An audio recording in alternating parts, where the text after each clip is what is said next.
Homosexuality, nature versus nurture. What if you were able to choose which hand you would write with? Which would you choose? Now suppose you're able to choose your sexuality. Through a study done by the Archives of General Psychiatry in 2008, handiness and sexuality have been closely linked together, both showing signs at the age of 2 of the apparent side taken. Unfortunately for my fellow left-handers, choosing our handiness is not an option, but there is much debate as to if one's sexual preferences are really left up to them. The option of being hetero, homo, or bisexual can often affect how one lives. Hot issues like Proposition 8 create legal issues against those who are part of the homosexual community.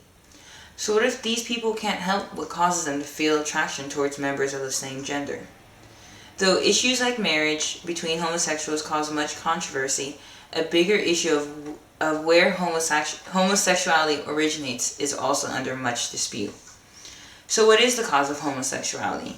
Is it caused by the mixing of genes, or do differences in the developmental processes affect one's sexual preferences? Today I will play the devil's advocate for the age-old battle of nature versus nurture. I will begin by telling you some information that supports the claim of homosexuality being an innate emotion, and that has everything to do with your genetics and is nothing more than nature taking its course. The first major study done on homosexuality was by a neuroscientist by the name of Simon LeVay in 1991. According to the Boston Globe, he saw a tiny clump of neurons in the brains of homosexual males that he did not see in heterosexual males. He later, with more research, saw that heterosexual females' brains looked more like homosexual male brains and vice versa. In a second study of homosexuality, Dean Hammer in 1993 went past examining the neurological stages and examined deep into the genes. In his book, The Science of Desire, he explained his discovery on the marker called the XQ28 that was attached to the X chromosome, and he believed that this marker made men more inclined to become homosexual. To better support this theory of nature, in December of 2007, BBC aired a documentary called The Boy Who Turned Into a Girl. This documentary followed a mother's quick decision to raise one half of her twin boys as a girl due to circumcision problems at birth.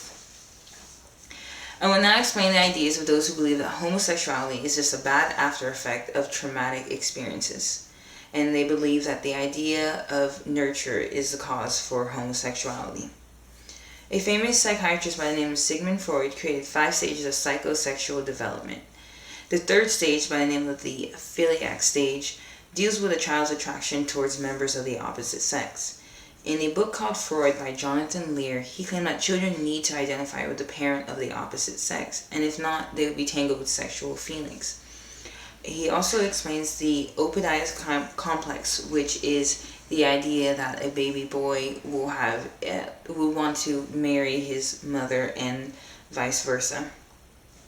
Another cause of homosexuality and supporting the claim of nurture is sexual abuse. In the homosexual matrix, it claims that if one is sexually abused at a young age, he will grow up and be prone to sexually abuse another and keep a cycle of this going. And those who believe in the idea of nurture being the defining factor in deciding a person's sexuality are ex-gays. They believe that through workshops, help groups, and strength found through religion, that people are able to change their sexuality and push away the unwanted homosexual feelings.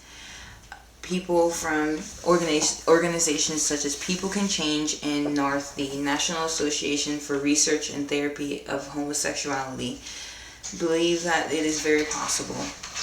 Bob from People Can Change states that I know that any of my inappropriate desires or behaviors can come back if I'm not doing my part in prayer, studying, and remaining submissive to his will. This speech has now informed you on 2 very different standpoints of what the causes of homosexuality are. It opened up the ideas of people who believe that homosexuality is a genetic difference and nothing more than someone growing up with brown hair or blonde hair. While on the other side of the spectrum, it also shows those who believe that homosexuality is just a bad after effect of psychological and traumatic experiences. Homosexuality is not only a controversial topic of the differences, but also there's much debate as to where it came from. Whether nature or nurture has to do with these feelings. Just as a famous psychologist said, Donald Ebb, which nature or nurture contributes more to personality? But which contributes more to an area of a rectangle, its length or its width?